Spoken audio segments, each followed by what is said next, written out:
Sir మొత్తం మీరు 3 songs రాశారు, కానీ రై రే రారా మాత్రం రే రా ఇలా రా అని బుచ్చిబాబు గారు పిలిస్తే దాన్ని బట్టి పిలుస్తున్నారు అనుకున్నాను.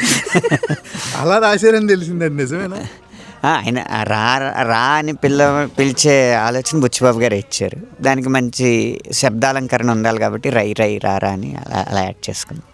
మీరైతే ఎంత దాస్తారు సార్ వారానికి? నేనా ఇంత అని కాదు కానీ అర్జించిన దాంట్లో 50% దాస్తాను. ఓ నైస్ సార్. ఇప్పుడు అంటే ఇలాంటి పాటలు రాసినప్పుడు ఐటమ్ సాంగ్ చూడాలి ఎవరైనా సరే. దానికి నెగిటివ్ ట్రోల్స్కి మీరు గట్టి సమాధానం ఇస్తారు కదా.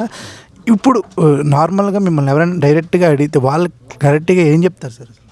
అది ఈ పాట యొక్క విజయం తట్టుకోలేక అసూయతో చేసే ట్రోల్స్ అనే చెప్తాను.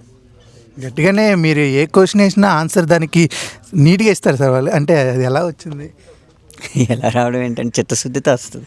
మనం ఒక ఆన్సర్ ఇవ్వాలనుకుని బయటకు ఒక ఆన్సర్ ఇస్తుంటే గనక సమాధానం వేగంగా రాదు.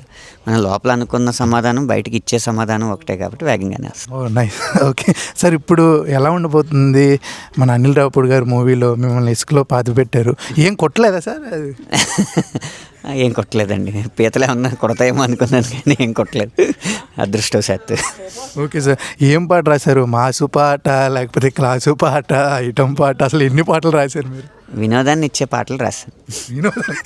రెండు పాటలు అయితే అయిపోయాయని తెలిసాయి సార్, అది నిజమేనా? అవును, 2 పాటలు అయిపోయిన 3వది జరుగుతుంది. Okay sir, thank you sir. ఏ సినిమాతో సార్? స్పిరిట్ గురించి మాకు ఏమైనా ఇన్ఫర్మేషన్ ఇవ్వాలి సార్.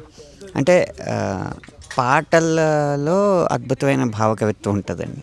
సినిమాలో సందీప్ రెడ్డి గారి శైలిలో కావాల్సినంత ఎమోషన్ ఉంటుంది. సార్ మీరు నార్మల్ లుక్ చూసుంటారు కదా, స్పాట్కి వెళ్ళినప్పుడు, షూట్కి వెళ్ళినప్పుడు లుక్ ఎలా ఉంది సార్ ప్రభాస్ గారిది? నేను స్పాట్కి వెళ్ళలేదు సార్. ఇది అబద్ధం. నిజంగా వెళ్ళలేదు. నిజంగా వెళ్ళలేదు. Okay sir, thank you sir. All the best. Thank you.